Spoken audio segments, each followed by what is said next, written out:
இன்றைக்கி hello foodies தமிழில் ரொம்ப சிம்பிளாக ரொம்ப டேஸ்டியாக சேமியா வச்சு பேர்னி எப்படி செய்கிறதுன்னு பார்க்கலாம். வாங்க இப்போ வீடியோக்குள்ளே போகலாம். முதல்ல ஒரு பேனில் 4 டீஸ்பூன் அளவுக்கு ரவை எடுத்துக்கோங்க. எடுத்துகிட்டு இப்போ இதை நல்லா லோ ஃப்ளேம்லேயே ஃப்ரை பண்ணிக்கலாம். இப்போ பாருங்கள் நல்லா கோல்டன் கலரில் சேஞ்ச் ஆகிருக்கு. இப்போ இதை ஒரு தட்டில் மாற்றி வச்சுருங்க. இப்போ அதே பேனில் 3 டீஸ்பூன் அளவுக்கு நெய் சேர்த்துக்கோங்க. இப்போது இதில் உலர்ந்த திராட்சை பின்ன முந்திரி சேர்த்துட்டு நல்லா லோ ஃப்ளேம்லேயே ஃப்ரை பண்ணிக்கலாம். இப்போ பாருங்கள் இது நல்லா கோல்டன் கலரில் சேஞ்ச் ஆகி வந்திருக்கு. இந்த ஸ்டேஜில் இதையும் எடுத்து தனியாக வச்சிடலாம். இப்போது பேனில் இருக்கிற நெய்லேயே வந்துட்டு 1 கப் அளவுக்கு இந்த மாதிரி சேமியாவை சேர்த்துக்கோங்க. சேர்த்துட்டு இப்போ இதையும் நல்லா லோ ஃப்ளேம்லேயே ஃப்ரை பண்ணலாம். நல்லா கோல்டன் கலர் சேஞ்ச் ஆகி வரணும்.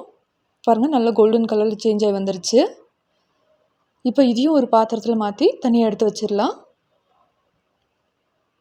இப்போ ஒரு பாத்திரத்தில் 1/2 லிட்டர் அளவுக்கு பால் பின்ன 100 ml அளவுக்கு தண்ணி. இப்போ இது நல்லா கொதிக்க ஸ்டார்ட் ஆகிருக்கு. இந்த ஸ்டேஜில் நம்ம வறுத்து வச்சுருக்கிற சேமியாவை சேர்த்துக்கலாம். சேர்த்துட்டு இப்போ இது ஒரு தடவை கலந்து விடுங்க. சேமியா 3லேருந்து 4 நிமிஷம் வெந்தாலே போதும். அடிக்கடி வந்துட்டு கலந்து விடுங்க.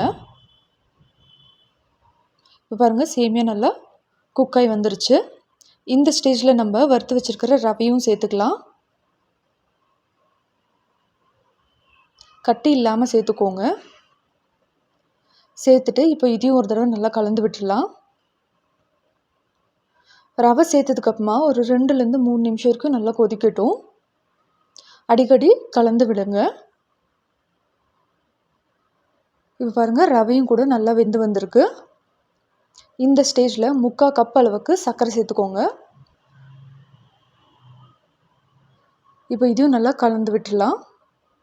சர்க்கரை சேர்த்ததுக்கப்புறமா ஒரு 1 நிமிஷம் வரைக்கும் கொதிச்சாலே போதும். இப்போ இதில் நம்ம வறுத்து வச்சுருக்கிற முந்திரி சேர்த்துக்கலாம். அதோட 1/4 டீஸ்பூன் அளவுக்கு ஏலக்காய் தூள், ஒரு பிஞ்ச் அளவுக்கு ஃபுட் கலர். இப்போ இது எல்லாத்தையும் ஒரு தடவை நல்லா கலந்து விடுங்க. பாருங்கள் நல்லா திக்காக ஸ்டார்ட் ஆகிருக்கு. இந்த ஸ்டேஜில் வந்துட்டு 1 கப் அளவுக்கு பால் சேர்த்துக்கோங்க. பால் சேர்த்துட்டு இப்போ இது ஒரு தடவை நல்லா கலந்து விட்டுடலாம். பால் சேர்த்ததுக்கப்புறமா ஒரே 1 நிமிஷம் கொதிச்சாலே போதும். அடிக்கடி வந்துட்டு கலந்து விடுங்க. இப்போ பாருங்கள் கரெக்டான கன்சிஸ்டன்சிக்கு வந்துருச்சு. இப்போ இது சூப்பர் ரெடி ஆகிடுச்சு. இதை ட்ரை பண்ணி பார்த்துட்டு எப்படி இருந்ததுன்னு சொல்லுங்கள். மறக்காமல் நம்ம சேனலை சப்ஸ்கிரைப் பண்ணிவிடுங்க.